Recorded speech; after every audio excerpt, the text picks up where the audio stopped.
ముందుగా my big brother Padma Vibhushan గ్రహీత megastar Chiranjeevi గారికి thank you sir. Welcome to our success party.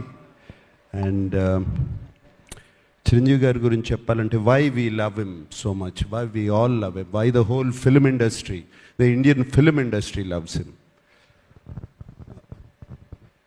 Vikram cinema చాలా పెద్ద హిట్ అయినప్పుడు కమల్ హాసన్ గారు ఇక్కడికి వచ్చినప్పుడు ఆయన్ని ఇంటికి తీసుకెళ్ళి భోజనం పెట్టి ఆయన పంపించారు. అలాగే ఆమిర్ ఖాన్ హిందీ నుంచి వచ్చినప్పుడు ఆయన ఆమిర్ ఖాన్ గారు ఫిల్మ్ని సపోర్ట్ చేయాలంటే ఆయన ఉండి పక్క నుండి దాన్ని సపోర్ట్ చేశారు. అంతేకాదు small film, big film, any film, anybody goes to his house and say give me support, మాకు మీ చేయి కావాలి,